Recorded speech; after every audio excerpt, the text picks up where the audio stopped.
Tes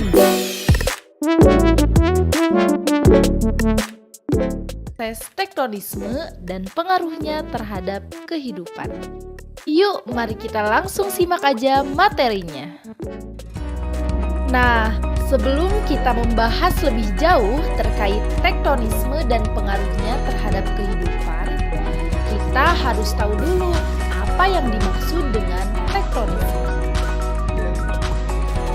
Tektonisme adalah perubahan letak lapisan bumi yang terjadi secara horizontal maupun vertikal. Perubahan ini disebabkan oleh pergerakan lapisan litosfer yang bersifat padat karena adanya lapisan astenosfer di bawahnya yang bersuhu tinggi dan bersifat cair. Gerakan tektonik dibedakan menjadi dua, yaitu gerak epirogenetik dan gerak orogenetik. Gerak epirogenetik adalah gerak atau pergeseran lapisan kulit bumi yang relatif lambat, berlangsung dalam waktu yang lama, dan meliputi daerah yang luas. Nah, gerak epirogenetik terbagi menjadi dua, yaitu epirogenetik positif, yaitu gerak turunnya daratan sehingga terlihat seakan-akan permukaan air naik. Dan epirogenetik negatif, yaitu gerak naiknya daratan sehingga terlihat seakan-akan permukaan air turun.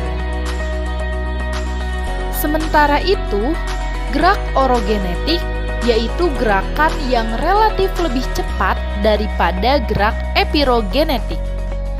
Gerak orogenetik disebut juga sebagai gerak pembentuk pegunungan. Pada umumnya, bentuk hasil tektonisme yaitu berupa lipatan dan patahan. Lipatan disebabkan oleh tekanan yang bersifat horizontal sehingga membuat lapisan kulit bumi menjadi berkerut atau terlipat. Sedangkan patahan disebabkan oleh tekanan yang bersifat horizontal atau vertikal yang menyebabkan kulit bumi menjadi retak atau patah. Nah, dengan adanya aktivitas tektonisme ini menyebabkan permukaan bumi memiliki bentuk yang beraneka ragam ya teman-teman, seperti adanya pegunungan, danau, sungai, palung, dan dataran. Selain itu, dengan adanya aktivitas tektonisme ini membuat suatu daerah atau suatu negara menjadi rawan bencana gempa bumi dan tanah longsor, salah satunya yaitu negara Indonesia.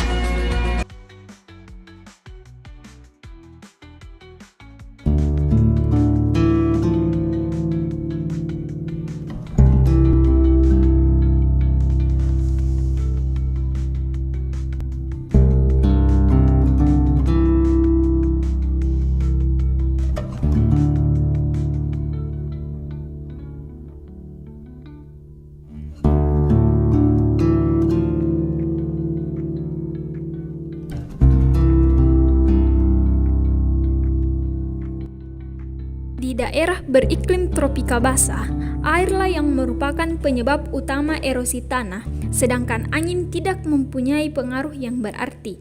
Proses erosi oleh air merupakan kombinasi dua subproses, yaitu pertama, penghancuran struktur tanah menjadi butir-butir primer oleh energi tumbuhan butir-butir hujan yang menimpa tanah atau DH, dan perendaman oleh air yang tergenang atau proses disperse, dan pemindahan atau pengangkutan butir-butir tanah oleh percikan hujan atau TH. Yang kedua, penghancuran struktur tanah atau D1 diikuti pengangkutan butir-butir tanah tersebut atau T1 oleh air yang mengalir di permukaan tanah. Erosi pada dasarnya adalah proses perataan kulit bumi. Di daerah tropis basah seperti di Indonesia, penyebab erosi yang paling dominan adalah air. Air yang menyebabkan erosi adalah air hujan atau pukulan air hujan, air limpasan permukaan, air sungai, air danau, dan air laut. Begitu air hujan mengenai kulit bumi, maka secara langsung hal ini akan menyebabkan hancurnya agregat tanah. Pada keadaan ini, penghancuran agregat tanah dipercepat dengan adanya daya penghancur dan daya urai dari air itu sendiri. Hancuran dari agregat tanah ini akan menyumbat pori-pori tanah sehingga berakibat kurangnya infiltrasi. Sebagai akibat lebih lanjut akan mengalir di permukaan tanah yang disebut dengan limpasan permukaan tanah atau runoff. Air yang mengalir pada permukaan kulit bumi ini mempunyai energi untuk mengikis dan mengangkut partikel-partikel yang telah dihancurkan, baik oleh air hujan maupun oleh adanya limpasan permukaan itu sendiri. Selanjutnya, jika tenaga aliran permukaan itu sudah tidak mampu lagi untuk mengangkut bahan-bahan hancuran tersebut, maka bahan yang terangkut diendapkan. Hal demikian dalam proses erosi ada 3 proses yang bekerja secara berurutan, yaitu penghancuran, pengangkutan, dan pengendapan.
Belum dapat, Mas.